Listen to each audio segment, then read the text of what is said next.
Mark McGregor. I've been in and around the process analysis, enterprise architecture design, and this transformation market for 45 years. So been around, mainly worked with a number of vendors in positioning and trying to help them understand how best to deliver value for customers, but also worked as an analyst with Gartner, Over, and MWD advisors. I've worked in a number of capacities and currently work myself helping advise people where needed. What does digital transformation mean to you? That's a great question as a leading question, because for me, digital transformation is about fundamentally transforming the way that we do business to deliver better customer outcomes, leveraging some of the newer and smarter technologies that are around. But fundamentally, it is about transforming business. And so much of what we see in here is not actually transforming business. It's just doing what we've always done, but using workflow solutions. And then we wonder why we're not getting the value that we anticipate.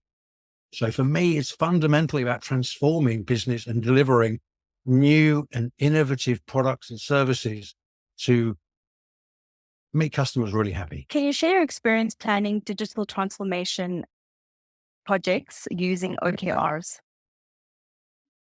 Yeah, it's interesting. I mean, I don't necessarily see that there's a direct correlation between the use of OKRs, particularly according to the books on OKRs. So let's look and say, yeah, you know what? If we're going to undertake a transformation project, then it makes sense that we're clear on what our objectives are and what the key results we wish to achieve are.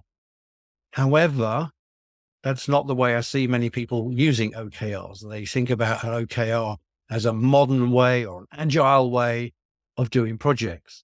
So if I want to do a good digital transformation, then what am I looking at? Well, the objectives must be to enhance, increase, or look at it from the customer's point of view. So the objectives and the key results need to be customer oriented. And just to be clear, when I talk about customer oriented, I mean people outside of our organizations that pay for the goods or services or products that we produce. Don't buy into these internal customer scenario. We create a false bubble. If we're inside the company, then we're colleagues, we're co-workers, we're associates, whatever language we want to use, we're not customers. So absolutely, we want to be looking at what a key result is for the customer. Successful customer outcomes is the language that I've used for many years. So we define what those successful customer outcomes are.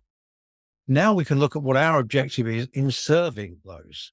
And often, I think this is a good example of where starting out by thinking through the lens of customer journey mapping and customer journey modeling is a better approach than standard process analysis. So once we've set the objectives, now we can start to plan what is it that we currently do or that we don't do or that we need to stop doing in order to better deliver those goods, services to achieve those objectives. And it's working backwards around the transformation. And so, we've got the objectives from the customer point of view. We now know we need to undertake some transformation. And a lot of that transformation is now saying, okay, we need to understand what's getting in the way of our delivering those. Now once we've done that, which principally is around analyzing the journeys and processes, now we can look and say, are there technologies that could enable us to better serve those objectives from the customer's point of view? This is not the way that most people undertake their planning, which is, I'm going to put in for this, or I'm going to put in a workflow system for that. And then they start working for that. And what they wind up doing is what they've always done, but in an electronic way, which rarely achieves greater customer outcomes. I mean, think about it. An automated call center is a great way of transforming the way that we talk to customers. Did it actually help the customer achieve their objective, which is, I want to speak to someone in your company to help me solve a problem? And now I get recordings and automated voice, and I'm getting more and more frustrated and more angry because actually it didn't serve me. It served your organization. It meant that you had less operators and you reduced your costs, but it didn't increase. So it didn't actually transform my experience of working with you. What are some of the key elements that you consider when setting your objectives and key results? Key things are to look at those successes from the customer point of view, to ask our people. So for me, one of the key things, we don't actually ask our people. We spend a lot of time telling people, a lot of time with managers assuming they know what's going on, or the experts in the room, and we don't leverage the wisdom of the crowd. So one of the things that we miss is actually going out and talking to our people and ask a simple question: what stops you helping these customers achieve those goals? What gets in the way? Because we don't want to hear the answers. Because actually the things that get in the way are that we've put in too many rules. We don't trust our people, and we look at all those things. And so a lot of that transformation is digital. The effective transformation is a fundamental change of the way that we're going to operate, the way that we're going to serve, that then may be supported by digital. What are some of the common challenges in realizing business value from digital transformation and how to address them? Well, given that I'm talking to you today and you're down in South Africa while I'm here in the UK, I remember many years ago speaking at in fact, chairing a conference down in Johannesburg. And I'm not going to name any names here, but a vendor of a BPMS product had put up a user to speak about their use of this technology to deliver amazing business benefits. And this was a large, well-known bank. And the guy got up and he said, yeah, this is great. We've got all of these amazing things and put in this technology. He said, but let me give you a word of caution. You don't get to realize the benefits that you thought you were going to get when you put the technology in place. And you can imagine the vendor was cringing. He said, because the promise of putting in the technology was to reduce the use of labor. But what you actually find is you wind up paying for the same work twice, because you wind up putting in the technology, and in some countries, it's not politically correct for people to be reducing headcount. So now I'm still paying for the people that I was paying for before, and now I'm paying for the technology as well. So think very carefully. If part of your desire to digitize, because, that's the other part we haven't talked about, is that actually people are confusing digital transformation or businesses that can be transformed through the application of digital technologies versus digitizing, doing what we've always done, but in a digital way. What we've found is, I'll actually think about it. If you're going to digitize, are you really going to redeploy those human resources?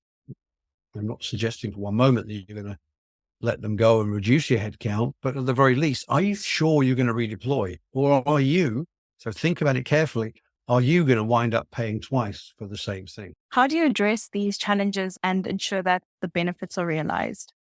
So I think the key part for me in ensuring the benefits are realized goes back to your earlier question around the objectives and key results. Is be really clear on what those end results that are required are first. Sometimes I talk about some of these technologies like accidents looking for somewhere to happen. You get a really enthusiastic center of excellence. Well, it doesn't matter whether they're using process mining technology, whether they're using document automation, whether they're using workflow, but they get really enthusiastic about their solution. And they talk about the problems that they could, would, should solve. No one said, this is a problem and I need it solving. So when we get to that benefit value calculation at the end, there's a little scratching of heads, because it's, well, it was neat, but was it really a problem? And is it actually any better than what we were doing before? When you start with saying, I need to identify, we've got a 20% churn on customers, and I need to get that churn down to 3 to 5%. If I'm setting true business value objectives, then it's pretty obvious. Either I've reduced that churn or I haven't. And if I haven't, then I've not realized the benefits. So I was going about it the wrong way. But often what we see is that people are working so much on the internalization that no one's really sure. We think it's made it better, but we don't know, because we didn't start with the business saying, hey guys, I have a problem and I need you to help me solve it. We started with it. I've got a great technology and I think you could do this and do that. And we could use it over here and do all these. Think about all of the different messaging apps that people are using at work. Are they really increasing communication? Are they really making us more productive, or do we spend more time looking at various systems and jumping across? And what problem were they designed to solve? And I don't think it's clear what the problem was, and certainly makes it very hard for many people to work out whether they're using Slack, whether they're using Teams, or any one of the other various things that is actually making things better. How does leadership impact the speed and scope of benefits in digital transformation? I think leadership is key. Quite frankly, I think it's lacking in most digital transformation initiatives. And I don't say that to be rude to leadership or rude to those doing the digital transformation. I just think that, as I mentioned earlier, that there's too much confusion between a digital transformation and a digitization. And when we look at that digitization, then that tends to be handed off to an IT group of some description and tends to be looked at inside the bubble. When we look at some of the truly transformative initiatives, almost every one started with, if not a C-level, then the next level down, management saying, this is a problem, or this is an opportunity, or this is a desire that we have. Now let's work out how we're going to go and get there. When we start with that, then we see some amazing results. I mean, there is an insurance company in the US where the whole thing is driven by the CEO. And I was at a presentation a couple of years back, and they actually use a customer journey map as a project plan with all of their senior leaders to say, well, what's the progress we're making on digitizing or digitalizing each of these parts of the customer journey? Because the COO has set the goal that they will only deal with their customers digitally. And that was that. Now, when talking to him, he said, well, you're going to lose some customers. He said, yes, I know. But we as a business have run the numbers and worked out that this is the group of customers that we wish to engage with. They will engage with us digitally, and therefore we must ensure that they can do everything they want through either one touch or no touch information. So business transformation has to be led by business leaders. So maybe that's another way of looking at it, that said, if your business leaders are not the ones sitting there initiating the project and setting those OKRs that you alluded to earlier and those key things, then the probability is you're not undertaking a digital transformation. You're just doing some automation or digitization of some description. So maybe that's the way of looking at it and say, if there's no business leadership involved, it's not a transformation, or unlikely to be a transformation.